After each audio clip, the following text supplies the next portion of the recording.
I come from an artistic family. Like my dad was a commercial artist, so it was always sort of on my radar to do art. Like not a thing that I sort of discovered. As far back as I can remember, as a child, I always pictured myself being an artist when I grew up. It was always just a part of kind of how I saw the world or how I identified. My name's Trevor Waurenchen. I'm an artist here in Kitchener-Waterloo. I've been working out of Globe Studios here for, I guess, about 5 or 6 years now. I was an illustrator and a cartoonist. I'm a printmaker and a painter and an installation artist. Some days the most exciting thing for me is to know that I've got time to go walk around and have a cup of coffee and just sit.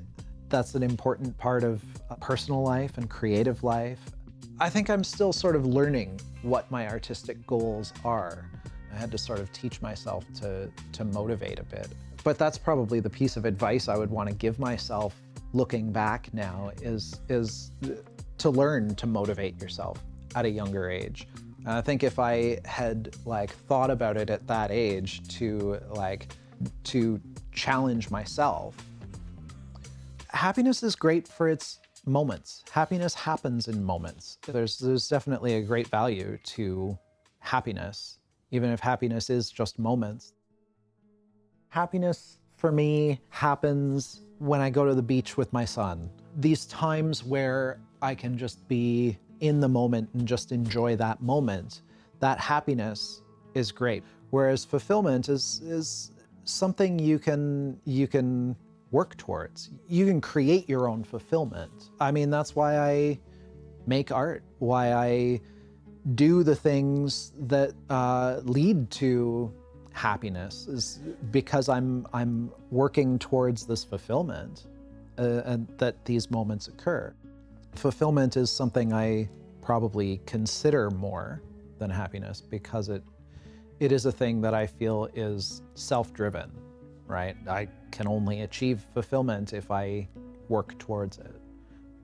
Artistic success is always like a questionable thing, right? Like too often society views artistic success as monetization, right? How much money are you making as an artist? Are you making a living as an artist? Do you make enough that you don't have to do other things? You could be a very successful artist without actually making any money from your art. There's other factors, there's other reasons for making art, and that's what sort of makes making art valuable. It's valuable on personal levels. It's valuable from an emotional standpoint, from an intellectual standpoint, things like that. I don't think I've made the work that I will be remembered for, and I don't know what that is. I mean, I feel like all the work I do is sort of building towards something. Like there's a feeling when you get closer to that thing you need to do, but it's not always there. It ebbs and flows. It feels closer and then it feels further away. What's the best and what's the worst thing about being an artist?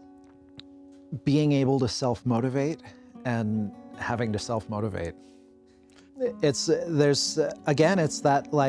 the flip side, the two sides of the coin. It's always important. The best thing about being an artist is having the freedom to self-motivate. But the worst thing about being an artist is having to self-motivate. When I wake up in the morning feeling excited for the art that I'm going to make, that's definitely when I know I'm making the right kind of art. Happiness in life isn't always about being happy about the art I'm making. I love watching people look at a piece for a while and figure it out. What am I doing that's causing the change in the lights and that sort of thing? And whether they come away from it in a positive or negative way, they've invested in it and they've actually taken it in on an internal level.